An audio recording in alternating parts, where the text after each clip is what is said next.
Yes, we are all here, so prachtig. We can start.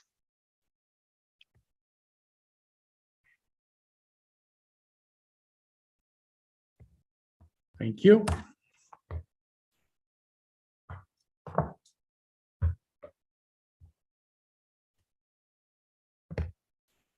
I hereby open this academic ceremony in which Khalid Abdelgadir will defend the academic thesis, Anemia and Malaria in Low Malaria Transmission Settings, Prevalence, Determinants, and Association with Malaria Control Interventions. Dear candidate, may I invite you to present a summary of your study and the conclusions of your thesis, please?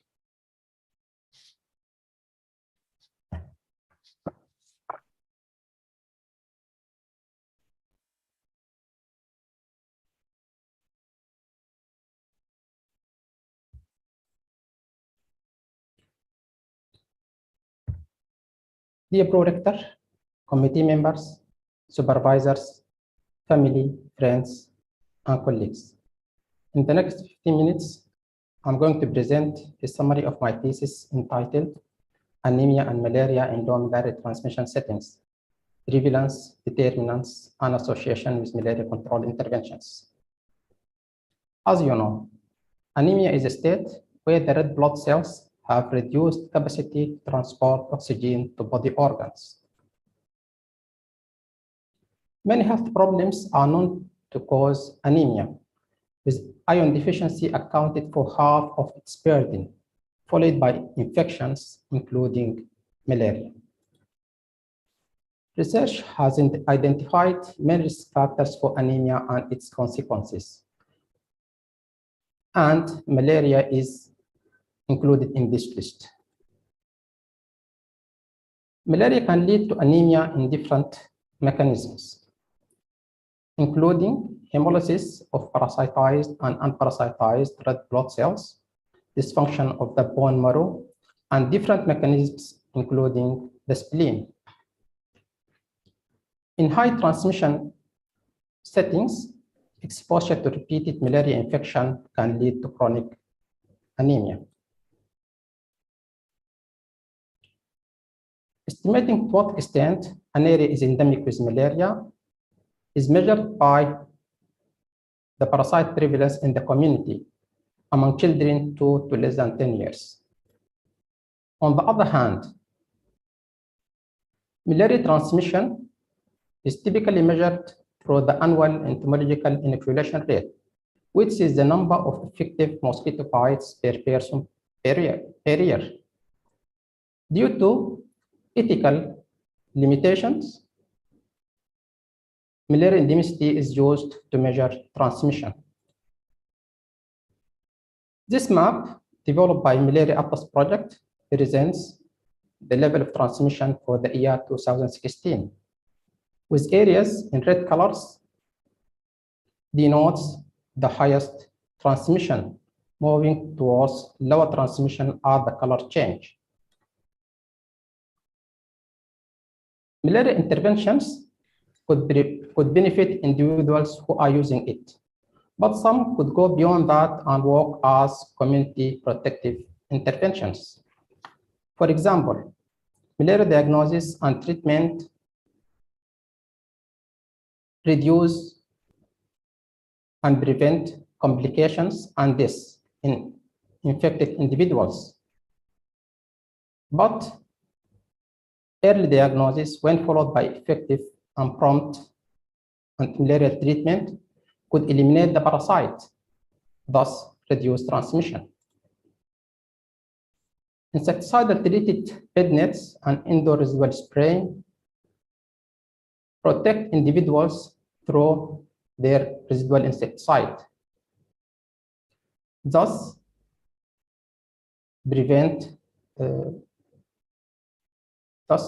reduce transmission and this reduce survival of the mosquito before being able to transmit the infection, thus protect the community. Larval source management for example, biological control, chemical insecticides, and mechanical larval source management, typically target the aquatic stages of the mosquito and prevent it from becoming an adult and thus protect the community. Malaria chemoprophylaxis, typically such as intermittent preventive treatment for pregnant women, intermittent preventive treatment for infant, and seasonal malaria chemoprophylaxis, basically work as individual protective measures. To have community impact, high community utilization of these interventions is needed. This is Sudan, in the heart of Africa, with a long-standing history, beautiful nature, and we are praying for a bright future. Malaria transmission in Sudan is mainly affected by the rainfall with high burden in the south and low or no transmission in the desert in the north. Other factors influencing transmission in Sudan are the river Niles and the irrigation schemes beside the Niles. The man-made malaria is typically affecting population resident in urban settings and camps residents. Based on this and other operational factors, states in yellow colors are targeted with long-lasting insecticidal nets, whereas states in orange color is targeted for indoor ritual spraying as the predominant vector control interventions. The justification behind this study was based on the fact that the 5 children and pregnant women were the highest risk groups for anemia and its consequences. Before this study,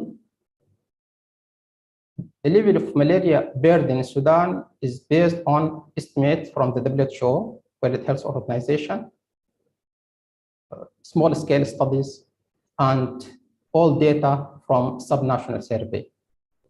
Research has identified that increase in coverage with malaria control interventions is associated with a reduction in anemia burden. And some researchers suggested that using anemia as an indicator to measure malaria burden and progress in its control. However, most of this evidence came from studies from moderate to high transmission areas where coverage with interventions is typically high. The objectives of this study are to estimate anemia prevalence, to identify its determinants, and to assess the strength of the association between anemia, malaria, and malaria control interventions. This research is based on a cross-sectional population-based study where a woman of reproductive age and under 5 children with the targeted population.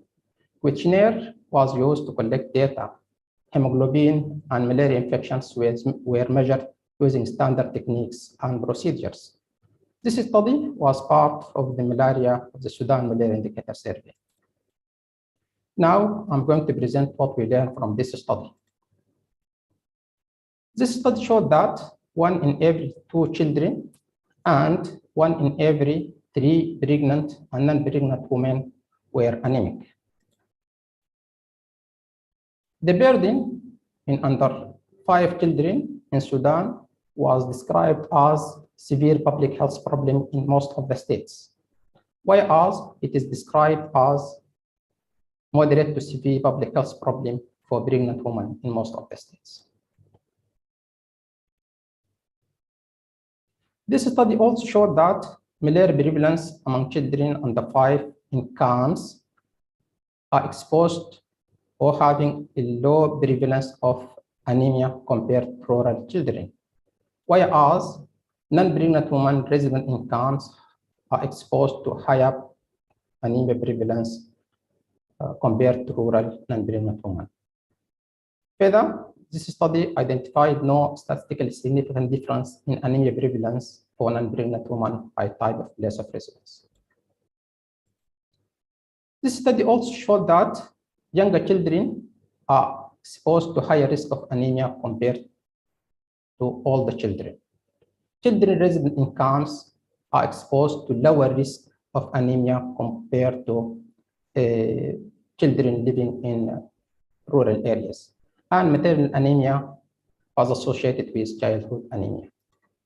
On the other hand, non-pregnant women resident in camps are exposed to higher prevalence of anemia compared to rural non-pregnant women. And poor sanitation was associated with anemia for non-pregnant women. Malaria infection was associated with a higher risk of anemia all through the groups of the study, but not with the level of malaria transmission. In this study, anemia risk was not identified to be varied by pregnancy status.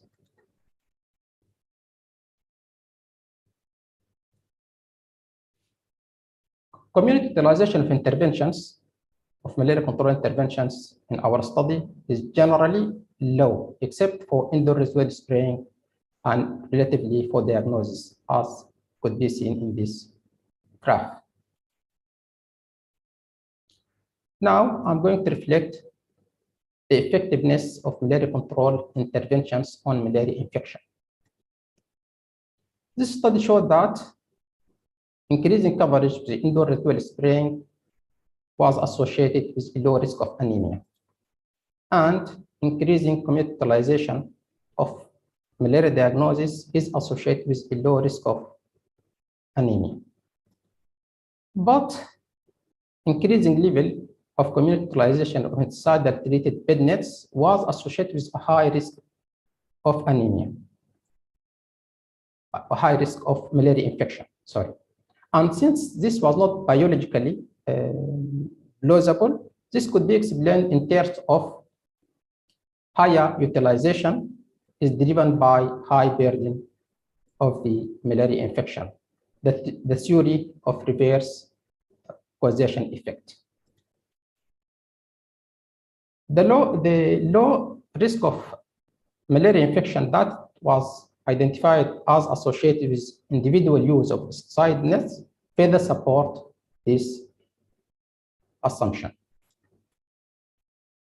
Moderate to severe anemia was described as a more sensitive indicator to measure malaria burden and progress in its control compared to overall anemia.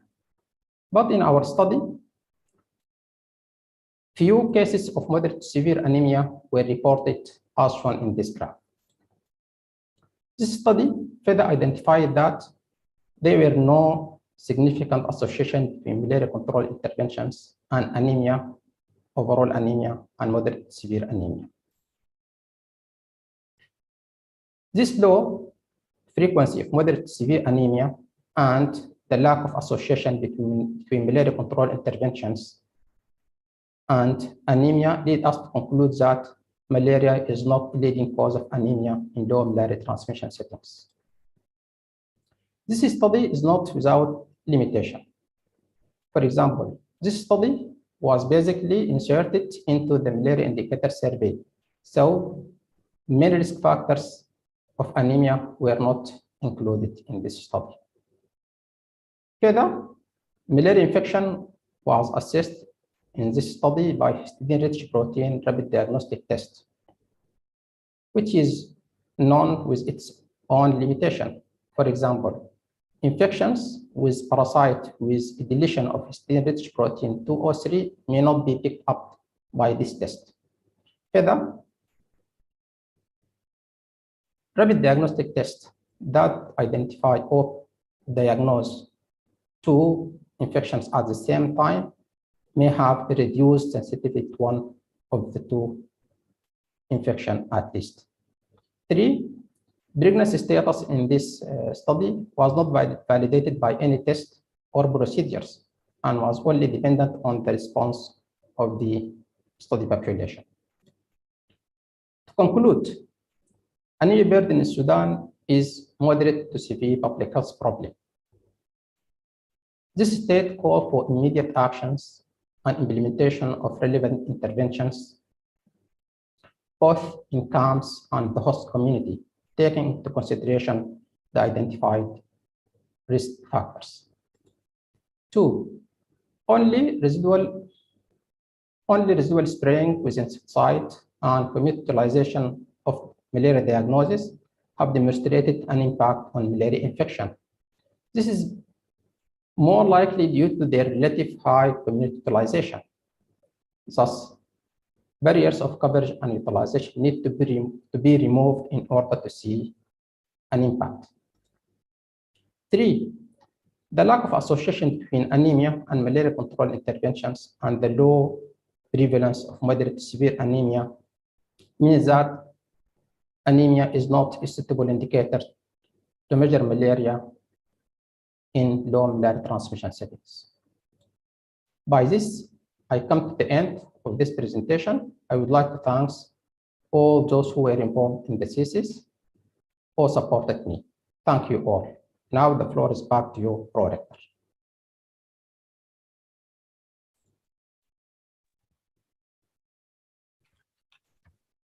Thank you for your presentation. We will now move to the opposition, and the opposition will be opened by Professor Nanne de Vries, Chair of the Department of Health Promotion, Professor of Health Promotion and Education. Professor de Vries.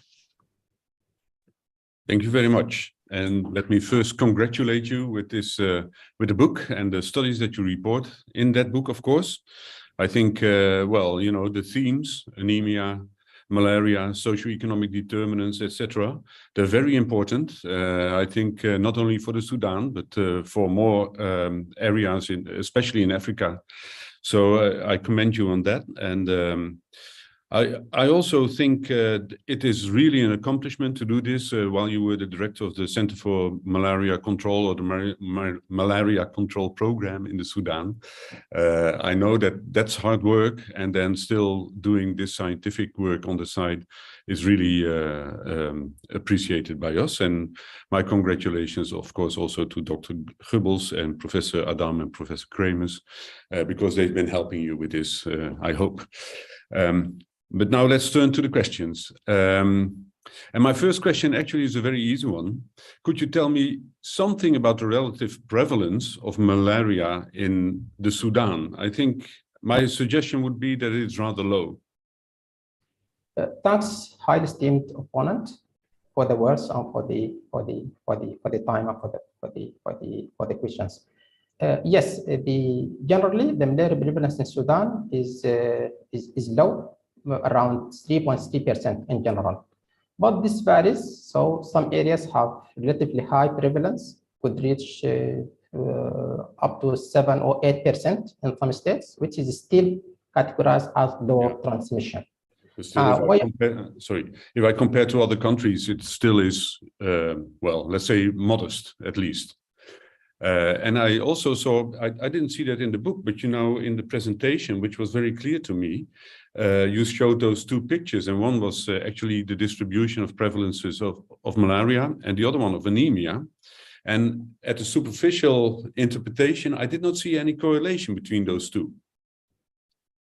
The prevalence of anemia of malaria in Sudan is relatively low, while the prevalence of anemia in Sudan, as identified in this study and previous limited data, is relatively high. For example, for children is around 50% more or less. For pregnant women is almost 1/3. Yeah.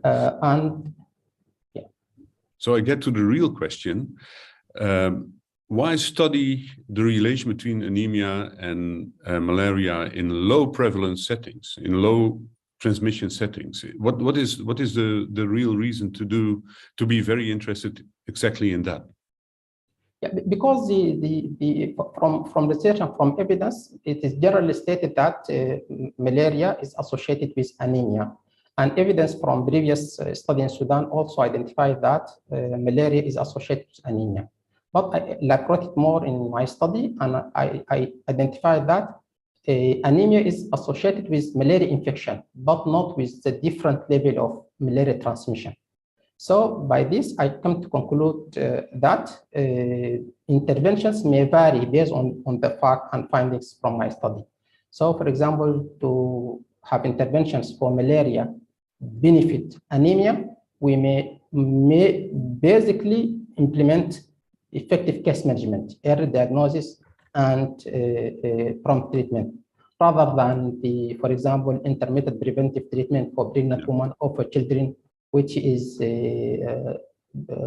typically known and was implemented in Sudan. Okay. So making use of this data could benefit update policy and strategies for control of malaria that may benefit anemia. Yeah. So what is the real public health problem in Sudan? Is that the anemia or is that the malaria? For comparing the two health problems, it is different. It is difficult. Anemia is because each one affects the population in different way. For example, based on my finding, anemia is a major health problem because 1 in every 2 child is anemic, 1 in every 3 pregnant and non-pregnant women is anemic. So we need to respond to this. But still, malaria is a public health problem, especially where transmission is high. For example, we have 4 states with 0 prevalence. Yeah. So they may be sporadic cases, but outbreak may threaten all population and all areas in the country. In high transmission area where agricultural schemes and high rainy seasons are there, so malaria burden is really, especially during the rainy season or during transmission season, we could say. But out of the transmission season, it may not be a major problem. But are the high transmission areas are also the less populated areas? Is that true? Because I think in the urban regions, and especially Khartoum and Omdurman and along the Nile, that are the low transmission areas. Yes, generally in Khartoum state, there is a low transmission, but this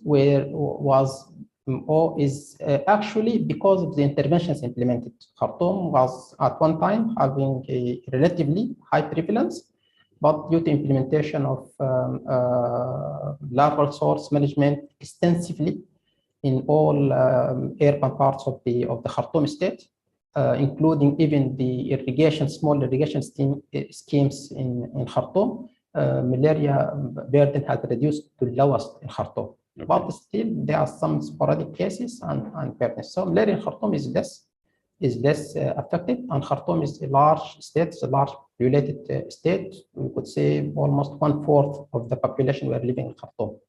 But looking for economic and looking for the equity, the production area with the rural population and people working for agriculture and working remote area who do not have access to such urban control, I mean larval source management, are at high exposure. So still there are comparatively less population, but they need the service because of the equity and because of their impact in the economy and the effect for the overall burden of the country. But now turning to the intervention side of things, because you showed some interventions in your presentation, but they were all directed at malaria and not at anemia. So would malaria prevention be the best strategy to fight anemia? Based on my findings and settings in Sudan, I could say no. Malaria interventions could not benefit anemia control generally, but could benefit individuals. For example, case management, which is based on early diagnosis of cases and prompt effectiveness, could prevent anemia through early clearance of the parasite. Because the conclusion of my study identified that the malaria transmission or level of endemicity is not a major problem for anemia, but actually the acute infection of malaria was leading to anemia. Okay, thank you very much for this. Now, at page 18, you identify a gap in knowledge, which is that most of the published studies on the efficacy of malaria control interventions were done in optimal situations where high coverage of interventions was ensured, and we need to examine the impact of real-life utilization to evaluate effectiveness. Now, this is what we call the implementation gap. You develop interventions and there's a study and it's optimal indeed, you optimize the situation. But of course, the question is, what would you do? What would you do to optimize the real effectiveness in real life after the studies? How would you close the gap? Yeah, for example, one of the gaps in malaria control interventions is the reaching an optimal utilization with the interventions provided. And this have different challenges. And actually, this is a challenge worldwide. So even in the last published World Malaria Report, this was a challenge for most of the countries affected by malaria. WHO asked for 8% or more coverage to achieve impact, and many countries are well below this coverage. So we may have little or not optimal impact. And if it is less than 50% based on a statistical model, this could have a very little impact, because statistical model identified that the relationship between community utilization and impact is not linear. So more effect could be seen with high utilization. And this is a challenge. So to bridge the gap, we cannot blame population because of not using the interventions. For example, one of the findings in my study is that showing the availability of enough mosquito nets, insecticidal nets for the population is only around 43%, while the utilization is 33%. So there is a slight gap for the community use at the community barrier. But the major gap is availability of interventions. So we need to first to make sure that interventions are available for needed population and accessible. Then to improve community utilization and encourage people to adhere to. Okay, I have to cut you short because I have to apologize to the other opponents for taking a bit much time. But thank you for your answers, and I'll give the floor back to Pro-Rector. Thank you, Professor De Vries. The opposition will be continued by Professor Len van der Goor, Professor of Public Health and Prevention of the Department of Transo at Tilburg University. Professor van der Goor was a member of the assessment committee. Professor van der Goor. Thank you, Pro-Rector. Esteemed candidates, first of all, I also would like to congratulate you on this impressive work. It is, in my opinion, very important that we learn more on specifics of health situations such as these to come better equipped to effectively address specific contexts and environments. You have carried out different types of analysis using data from cross-sectional survey. These data were available to you, and you look then at the relation between anemia, malaria, and specifically in two vulnerable groups, women in the pregnant or reproductive age and young children. And I think that such research can provide a solid basis for combating an important health condition in these groups and providing more health and wealth in the population. So that is really what I would like to discuss with you today. And more specifically, how to use your study results for improving the health situation in your country, and possibly also in other countries with comparable health problems. And the first issue that I found interesting and would like to ask you about is why, in fact, you did choose for working with data from this specific survey. Because these using cross-sectional data from a survey that are already available, as you already pointed out, has some limitations. Working with quantitative data only has some limitations. It has advantages and disadvantages. Could you please elaborate on the choice of you for using this data? Thank you, highly esteemed opponent. your words and for your time and question. Actually, I was working for Malaria for a long time, and I moved to work for Health Information Department at Ministry of Public Health. And I have identified that there are some gaps in information available for decision making and adjustment. One of these is the no availability of valid data to reflect anemia burden for the country. And as I mentioned, most of the burden of anemia in Sudan was based on WHO estimates and small-scale studies and long old data from one old subnational survey. So I tried to include or to make use of the available resources to have a real estimation for malaria burden. There was a malaria indicator survey planned and funded by different donors. I tried to include many other indicators and to insert it on the malaria indicator survey without jeopardizing the quality of the malaria indicator survey itself. And I managed to convince, I was part of the committee, I managed to convince the partners and to avail more resources from other partners to support measuring anemia. So this was basically, and to not overwhelm the malaria indicator survey with many data collection and jeopardize the quality, I only added measuring the hemoglobin level, and I make use of the available other information on the survey. So this was basically why the risk factors were limited to what information available for the malaria indicator survey. Yeah, thank you. And what if you could choose again for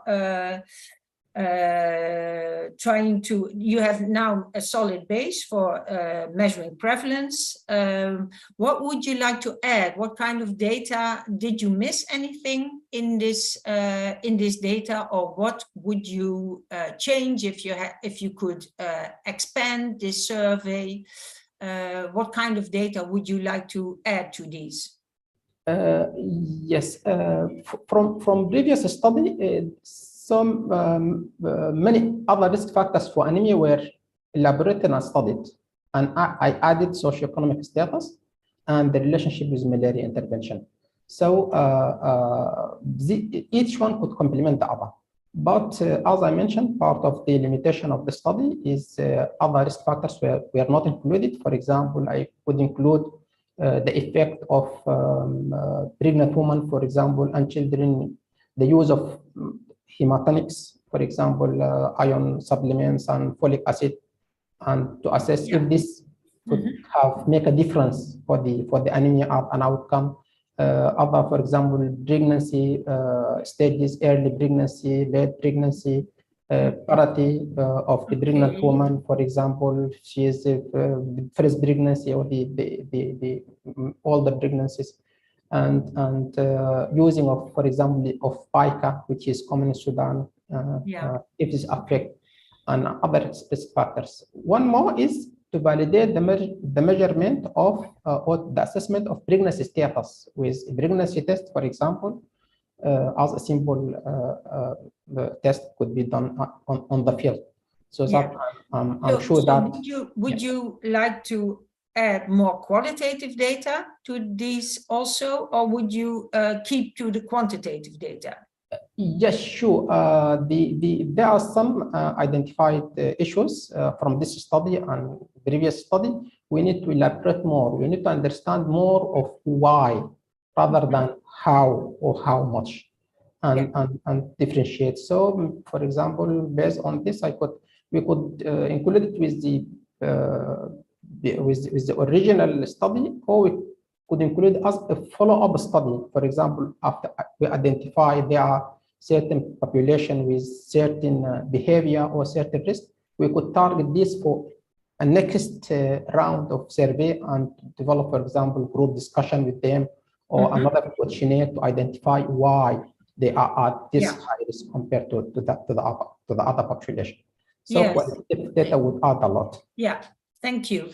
That's what I really would support. That it is important that you go into this topic in depth with the ones, the healthcare workers, or with the people from the target population, that you could find out more about why things are going the way they are. And that brings me to the next thing I wondered, because that is related to your recommendations. You have a very nice impact paragraph in your thesis, and there you write about the implications of your study. And I think this is very valuable, because in the end, this kind of research is important, because we think and we hope that this can help improve people's quality of life in the end. So what triggered me was in this impact paragraph that you write that to reach impact, behaviors of individuals and in communities with respect to these malaria control interventions and anemia should change. So that, and I think I fully agree, the actual implementations of most interventions that can improve our health have to do with individuals and communities, policy officers working in communities, healthcare professionals. They have to change their behaviors. But then my question to you would be, what are your thoughts on how can we, in your country, in this context, change their behaviors, change their awareness among the individuals it is about, or the healthcare workers, or in the communities, the policy officers on a local or a national level? What in fact is needed most to change people's behaviors now with the knowledge of your study? Yeah, thank you, highly esteemed opponent. Yes, based on my study, the prevalence of anemia, both in under 5 children and pregnant women, as well as non-pregnant women, is high. 1 in every 2 children is anemic, and 1 in every 3 pregnant and non-pregnant is anemic. So this is a high burden. With this, generally, I could expect that for anyone in these groups moving around, he could be anemic. For example, from the perspective of the community, they need to know that anemia is a problem in their area, so that they need first to think that they might have been affected by anemia. So first, to seek for health care to make sure if they are anemic or not. Generally, to improve as much as possible feeding practices for them and for their children, as well as for the whole family, because even non-pregnant women were anemic. So more likely it is a problem in the community overall. And for the healthcare workers, they need to think about anemia in every child and pregnant and non-pregnant woman coming for them for any consultation or for any service at their clinics. So they need to check clinical and sometimes if needed to check. And how do we get there? They have to become aware and then we have to train them?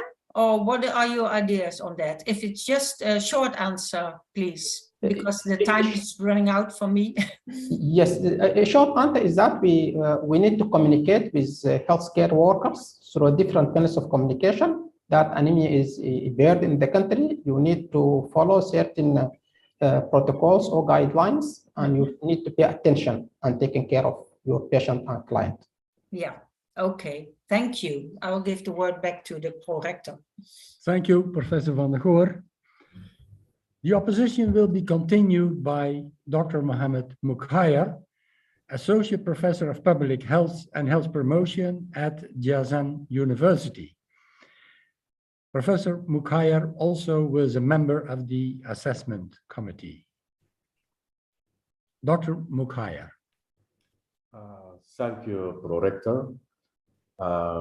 Dear candidate, first of all, I would like to congratulate you about this important study with very interesting result, and I hope you will implement them in Sudan and to improve the public health situation in malaria and anemia.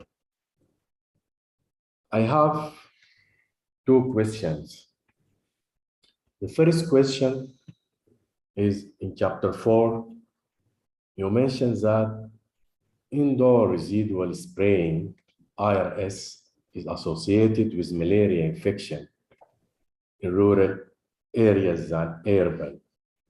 As well, you mentioned that previous peak of infection was associated with interruption of IRS intervention in these areas. As well, IRS was a predictor of protection against malaria infection. The global expansion in insecticide resistance is threatening the application and effectiveness of malaria vector control interventions, especially long-lasting insecticide nets and IRS. Currently, there are limited options of insecticides for vector control use as things are going on. As we can see nowadays, the world is entering a new era of a clean environment and sustainable ways of management. In addition, mosquito will develop resistance from insecticides over time. More to the point, what do you think is a suitable and sustainable health promotion program intervention which is environmentally friendly, targeting malaria prevention? Thank you, esteemed opponents, for your words and for the question. Yes, insecticides were being used for malaria control for a long time.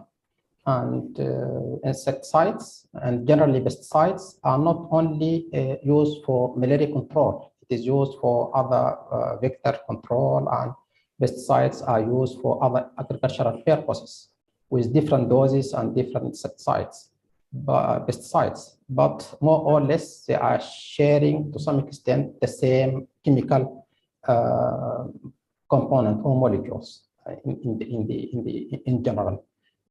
We cannot say that we are not able to use effective interventions if it proves that it is effective based on the insecticide. So our major target is to protect our population and people from the burden. One burden is the malaria, but another burden is the side effects of insecticide use.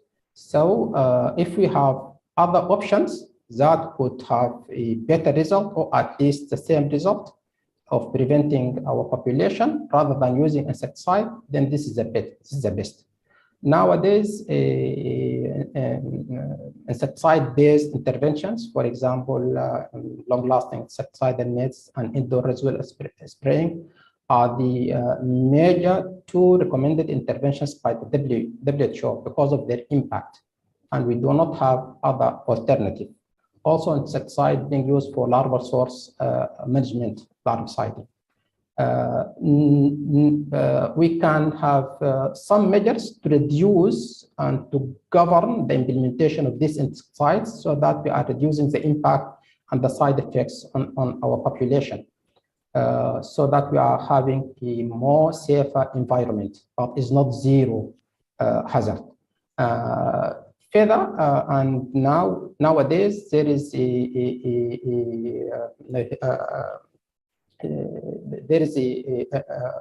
insight of implementing vaccines, malaria vaccine, which is recently been approved by the WHO. And now other vaccines are also promising, and this could have benefit and could have changed the malaria burden over the world. But still, evidence showed that even from these the clinical trials of using these vaccines, that vaccines are more effective when complemented by already available malaria interventions. For example, in West Africa with seasonal malaria prophylaxis, in Kenya and in Central Africa with long-lasting suicidal nets and indoor spraying. So the general recommendation is to use malaria vaccine on top of the already available malaria interventions. In short, we cannot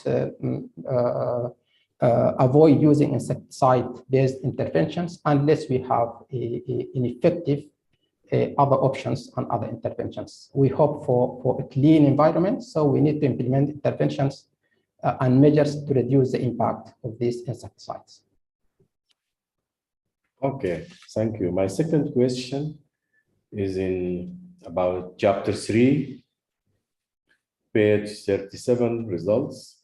Your findings showed that the prevalence of anemia was higher in the age group between 6 months and 2 years in comparison to the older age group, 2 to 5 years of age. Could you please elaborate further or attribute on why the younger age group could be more prone to have anemia than the old age group, keeping in mind other factors that are not related to malaria or socio-economic status? Yes, one of my findings is that anemia prevalence is affecting the younger children more than the older children. And this is further supported by research from other researchers, or finding from other researchers. The younger children for malaria are less exposed to malaria, so they are more protected by their mothers from infections and exposure to mosquito bites. But regardless of malaria exposure, this age group, the younger age group, are prone to a high growth rate. So they are in need of more nutrients to build their body. This could, the growth velocity of them is very high compared to the older group. The second is the feeding practices of the younger age group is different from the older age group. So younger children mainly depend on feeding of their mothers or caregivers, rather than all the children who could share the other family, the same dish and the same plate. And the kind and type of food used by younger children is totally different from the type and kind of food that is used, or at least over to all the children. Generally, the families take care of younger children, but they are afraid of exposing them to different kind of nutrients. So all the children are more prone to use the same dish and the same kind of food that adults are using. So they are more exposed to high nutrient meals. Okay, thank you for the answer. So I will give back the floor to Prorector. Thank you, Dr. Mukhayar. The opposition will be continued by Professor Milena Pavlova, Professor of Health Economics and Equity.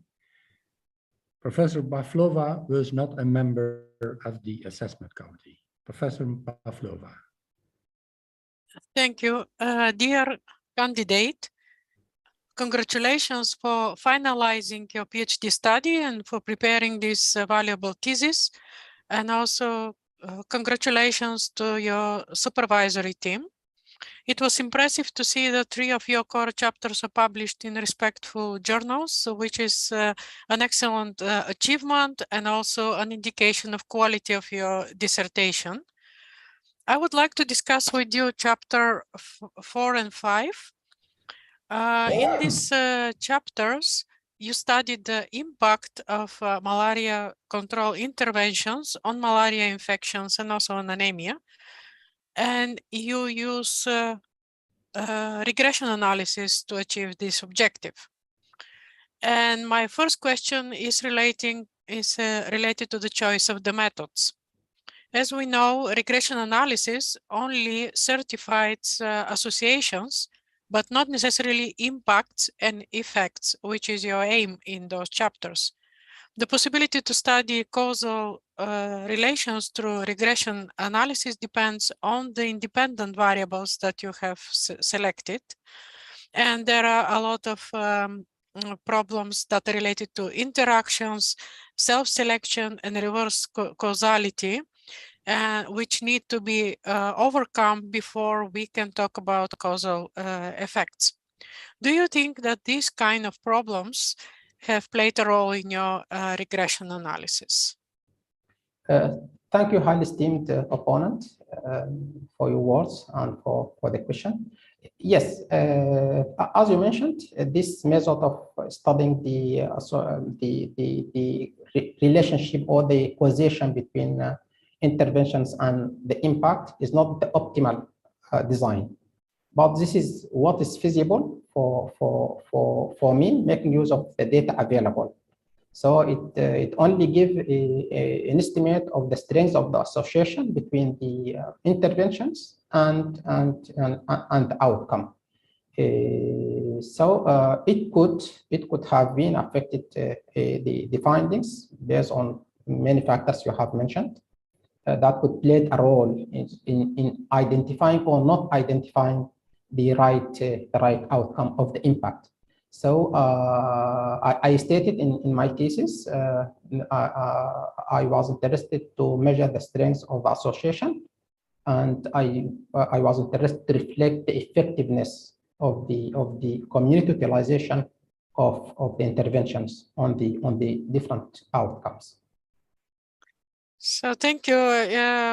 Thank you for clarifying this. I agree that it was not really possible to fully achieve the aim with using the data set that you had, and there could have been problems with interactions between age and gender and the utilization of the interventions, which has been missing in the analysis. But there could be also have been problems with detecting impact if wealthier and thus healthier individuals are better able to access the interventions than those who were deprived and unhealthier. So these variables such as wealth and education and health status, they were not included in the analysis. How would you address those kind of problems in future studies in Sudan? What is your suggestions for a future study on this topic? The best way to assess an outcome or an impact is the control trial, but this needs a high setting and a funding agency to support such a study. For example, in Sudan, we could have control for such kind of study for different parameters. For example, for age, for sex, for wealth status, for rural, urban, by including them in the model. In my design, I excluded from the model based on their prior analysis of no significant association. I included only few. One more in my study is that I used a hierarchical analysis, which is accounted or has accounted for the within cluster variation. So if there is any variation between clusters due to different issues, this could manage to set this, but rather than the conventional regression analysis. In Sudan, in future, we could have design a study typically or basically with the targeted objectives. So a better design based on the target objective could have a more insight and more strong and findings, rather than making use of data that are available based on previous study or based on secondary analysis of available data. So a better design from the beginning, targeting the outcome or in exact research question is the best way and method to design a better study and to have a more solid outcome and findings. Thank you. I really hope that you could realize this kind of studies in the future. I would like also to look at the policy relevance of your findings, because in the conclusions of chapter 4 and 5, you stated that there is a need to intensify the means of protection and to improve access to intervention, but it's not entirely clear, neither in those chapters nor later in the general discussion, how exactly this can be achieved and to what extent it can be achieved. So what should be done and could be done to achieve this policy objective of improving access and intensifying protection in Sudan? Thank you. Thank you. Please, a brief answer, please. Yes, thank you. Thank you, highly esteemed opponents. To achieve these gaps, it has two facets. One, availability of intervention itself. As I mentioned before in this discussion, there was a real gap in availability and accessibility of the intervention itself. I have demonstrated an example of mosquito nets. But from the other side, there could be, or there may be a low utilization by the communities themselves.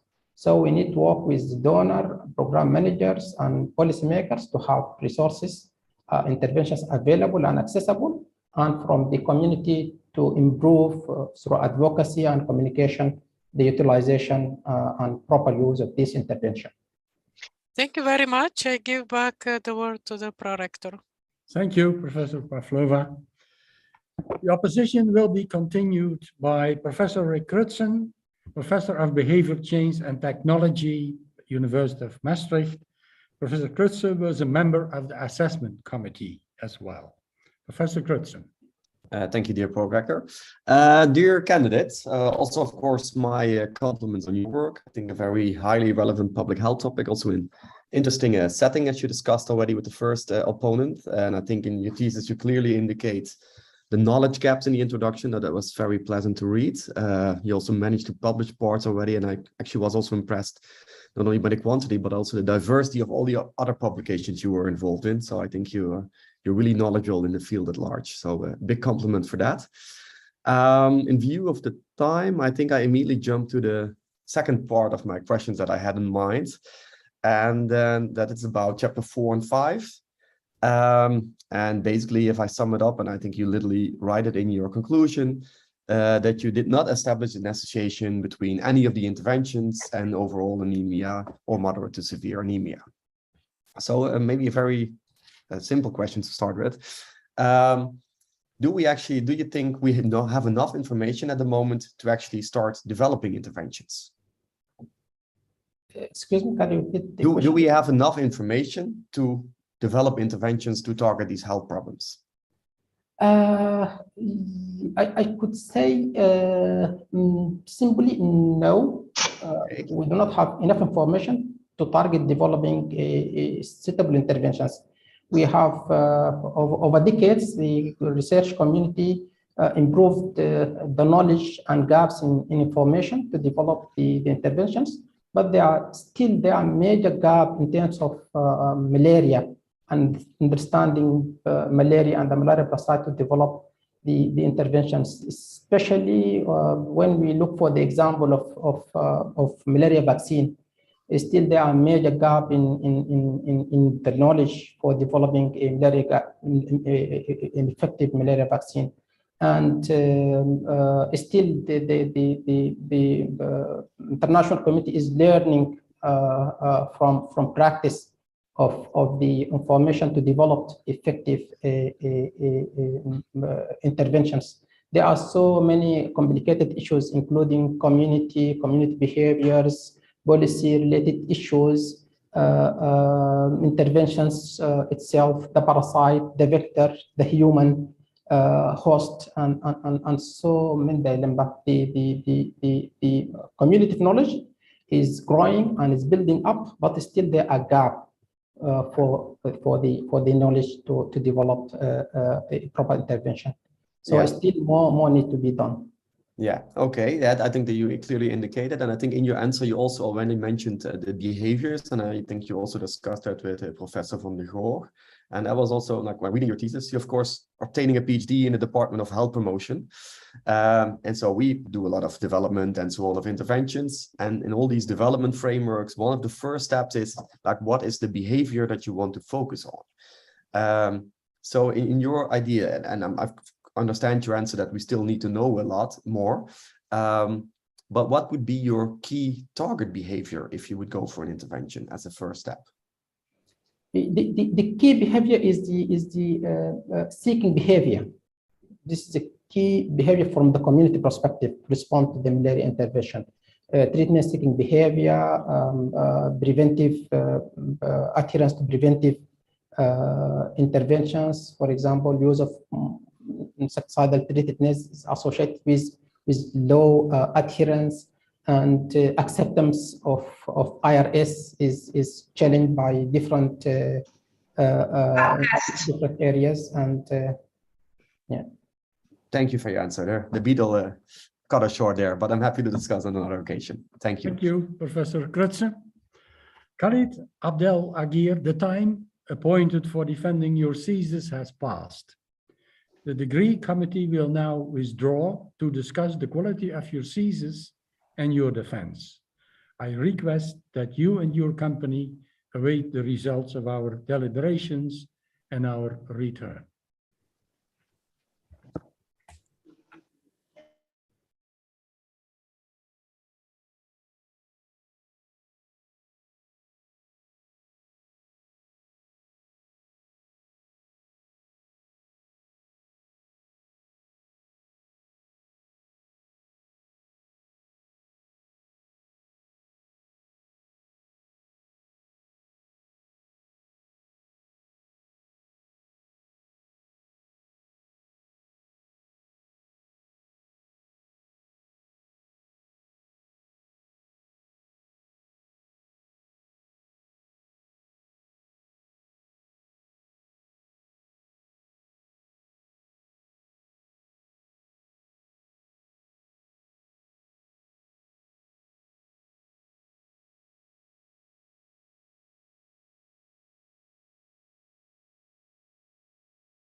Yes, Pro-Rector, we are back, so we can proceed.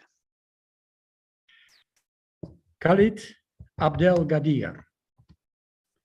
The degree committee here present online has assessed the quality of your thesis and your defense. In view of its positive verdict and taking into account your previous qualifications, the degree committee has decided to grant you the degree of doctor. Professor Kremers is authorized to confer upon you this academic distinction in accordance with Dutch university custom. I invite your supervisor to now take the floor. Professor Kremers. Thank you. Do you promise to work in accordance with the principles of scientific integrity at all times, to be careful and honest, transparent, independent, and responsible? Yes, I promise. By the authority vested in us by law and in conformity with the decision of the committee here present online, I hereby confer upon you, Khalid Abdelmutalab Elmardi Abdelgadir, the degree of doctor, and grant you all rights attached by custom and law. And as evidence of this, you will soon receive the degree certificate signed by the rector, the secretary, and the supervisor, affixed with the official seal of the university, now shown by the beadle.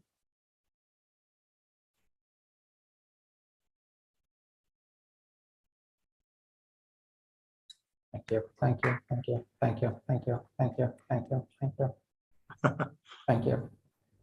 Yes, and so we will make sure Dr. Elmardi to send the certificate to you, signed and well, and I hope it will get a very nice place in your home or in your office to remind you of this the great work that you did and the great defense that you had today. Congratulations, Dr. Elmardi. I'm really honored to be the first one to congratulate you on this great achievement. You have your PhD in Maastricht now, and this was something that you really wanted and that you truly strived for. And also on behalf of Professor Ishak and Dr. Gubbels, I would like to express my deepest admiration for the work that you have been doing. And also thanks a lot to the opponents that were here present today, to the reading committee, and also to Professor Pavlova, who has added to the team of having this, I think, very interesting discussions during the defense ceremony. So I was really enjoying to be part of that and to be present at it. Khalid, I remember when I first read your proposal for your PhD program. And one of the first thoughts that popped in my mind is, whoa, this is ambitious, maybe even over ambitious. And this is typically the case in when I read PhD proposals of people that want to do their PhD in Maastricht. And in many cases, this first thought appears to be true in the end. So we need to shift a bit or cut a bit in the original plans in order to make it feasible in the end. Or PhD students take longer time in order to make sure that all the plans are being implemented. But in your case, actually, you convinced me of the fact that this was a feasible plan already in the beginning, back in 2019. And in the end, you indeed showed that this was a feasible plan and that you were able and capable in making it a timely and actually a very short PhD trajectory compared to, let's say, the average that we have here in Maastricht. So I think this is really to be complimented. You are actually not a average PhD student, to be honest. Everyone that looks inside your book and starts in the end, what we typically do, start in the end of a PhD thesis, we see your very impressive reference list of the publications that you have already participated in, and Dr. Crutzen already referred to that, you already have up to 30 international peer-reviewed publications on your CV. Well, a lot of academics need to work quite a long time after their PhD to reach up to this amount of publications. And also in your thesis, your publications have been published, 3 of the 4 already in very respectful, respected journals. And 1 is not, which is actually not your fault, to be honest, because this is submitted to a journal that appears to treat our submission really slowly. So the delay there is actually totally not on your plate. And I think one of the things that has not been touched upon by any of the opponents, but what I think is really one of your true capacities is your very concise writing style. I was impressed every time when I saw your first drafts that you were able to put on paper very much to the point where you want to go. And when I see these very short introductions, for example, I always tend to look for, okay, what are we missing? But in essence, you were missing the point. You were just very good at writing it down very concisely. So this is really something that that I want to put special attention to here. As I said, you started in 2019, and of course, we all know that many things happened to the world in 2020 onwards.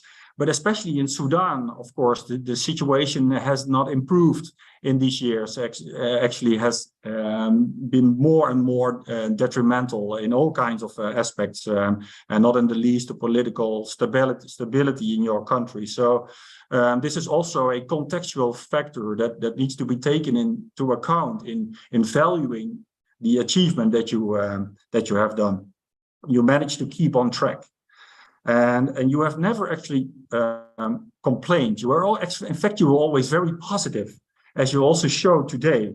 But I know that your PhD endeavors have also had asked for many sacrifices for your wife and for your children. So I hope they are happy for you today, but also for the fact that they are now relieved that your mission has been completed. So do celebrate this with your family and friends.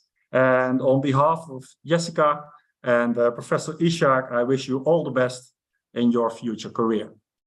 Thank you. Thank you, thank you, thank you, thank you. I appreciate your efforts and your time, your support through the journey of my thesis till this date. Thank you, thank you. I appreciate it all. Thanks for all the committee and all those who supported me. Thank you all. Thank you all. Yeah. Thank you, Professor Kremers. Dear Dr. Abdelgadir, also on behalf of the Maastricht University, I congratulate you with the degree you have acquired. Also, congratulations to your supervisory team. I hereby declare this ceremony for ended.